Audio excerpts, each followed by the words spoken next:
What if the NHL decided to completely revamp its structure, shaking up decades-old rivalries and reshaping how teams compete? It's a question that sparks curiosity and maybe even a little controversy. While Major League Baseball has recently been floating ideas about realignment, with Commissioner Rob Manfred suggesting changes that could redefine divisions and rivalries, hockey fans might wonder, what would happen if the NHL followed suit? Picture this: the New York Rangers, no longer sharing a division with their bitter rivals, the New York Islanders, or the Los Angeles Kings, separated from the Anaheim Ducks in a seismic shift of geography and tradition. These hypothetical changes might feel just as shocking to hockey fans as breaking up iconic MLB matchups like the Yankees and Red Sox. So let's dive into this thought experiment together and reimagine what the NHL could look like if it were realigned today.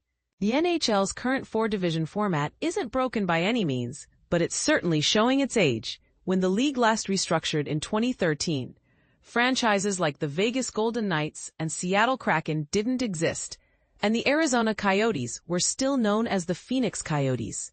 Since then, expansion teams have joined the fold, and cities have shifted geographically within the league's footprint. With all these changes, it's worth exploring what a modern, rivalry-focused realignment might look like for the NHL, especially one that prioritizes competitive balance and minimizes travel. Let's start with the Eastern Conference, where some of hockey's fiercest rivalries reside. Imagine a division called the Hudson Division, featuring the New York Rangers, New York Islanders, New Jersey Devils, and Boston Bruins. This group would bring together three of the most intense metropolitan rivals in sports history, alongside the original six powerhouse Bruins.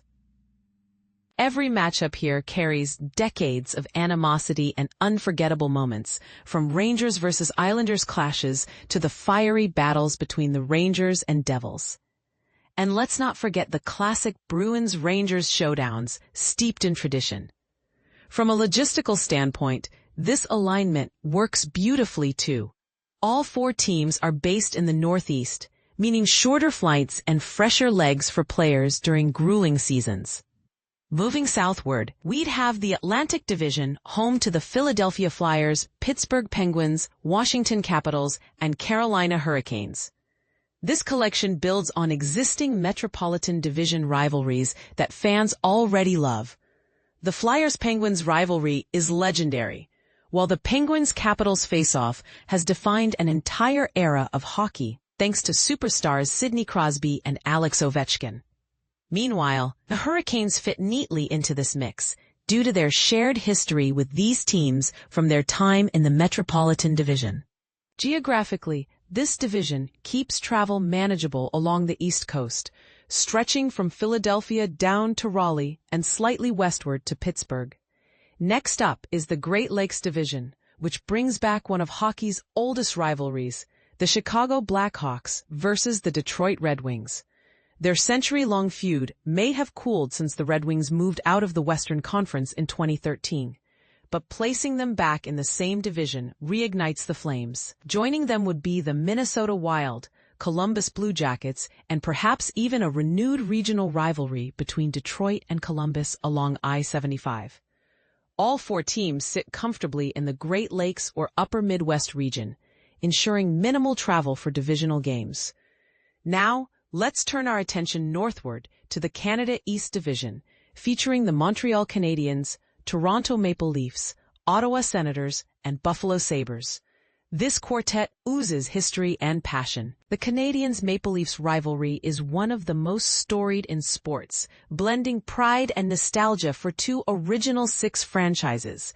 Adding the Senators creates an Ontario-based dynamic with both Toronto and Montreal, while the Sabres inject a cross-border element that enhances the drama.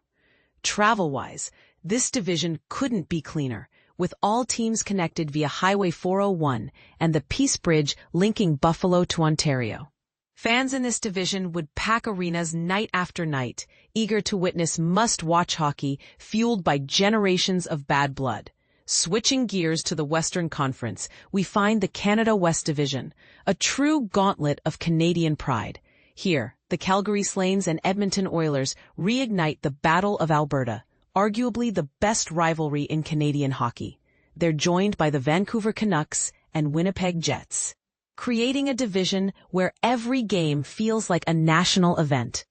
Fans across Canada would rally behind this group, knowing that playoff matchups among these teams would deliver incredible theater. Identity and tradition define this division, making it a cornerstone of the realigned league. Over on the Pacific Coast lies the Pacific Division, anchored by the Los Angeles Kings, Anaheim Ducks, San Jose Sharks, and Seattle Kraken. The Battle of California has produced countless memorable playoff series over the years, and adding the Kraken introduces a fresh twist. Logistically, this is one of the tightest divisions in the league, with all four teams hugging the Pacific coastline. For West Coast fans, these matchups provide consistent excitement without the fatigue of cross-country travel. The Mountain Division rounds out the Western Conference, combining new markets with established organizations. The Vegas Golden Knights and Colorado Avalanche already share a budding rivalry, and keeping them together ensures those thrilling showdowns continue regularly. Enter the Utah Mammoth, hypothetically, who would quickly develop regional rivalries with Las Vegas and Denver. Finally, the Dallas Stars add historical depth from the Central Division. While travel distances increase slightly compared to other divisions, all four clubs remain within the Mountain or Central time zones, simplifying scheduling. Storylines abound here. The star-studded Golden Knights, the powerhouse Avalanche and Stars, and a hungry Utah team looking to make its mark. Lastly, we arrive at the Southern Division, featuring the Tampa Bay Lightning, Florida Panthers, Nashville Predators, and St. Louis Blues. Though technically East Coast franchises, the Lightning and Panthers thrive in this setup alongside the Predators and Blues. This alignment captures the essence of Southern hockey, minimizing unnecessary travel while maximizing logical pairings. Gone are the days of Florida teams constantly crossing borders for games, replaced instead by a cohesive division that makes sense for everyone involved. So how would scheduling and playoffs work under this hypothetical system? In short, the NHL season would expand to 84 games, divided strategically to emphasize divisional rivalries. Each team would play its 3 divisional opponents 5 times apiece, totaling 15 games. Cross-conference matchups would fill out the remaining schedule, culminating in a straightforward 1-8 seeding format for the playoffs. Division titles would still matter for bragging rights, but overall performance would determine postseason berths. Of course, the likelihood of the NHL adopting such a drastic realignment is slim. The current structure is deeply entrenched, and the league only reorganized divisions just over a decade ago. Still, isn't it fascinating to imagine how the NHL could evolve? At its core, this exercise serves as a reminder of how much history, geography, and competition shape the sport we love. So, what do you think? Would you welcome an 8-division format? Or does the thought of breaking up traditional rivalries leave you cold? Share your thoughts in the comments below. We'd love to hear your take.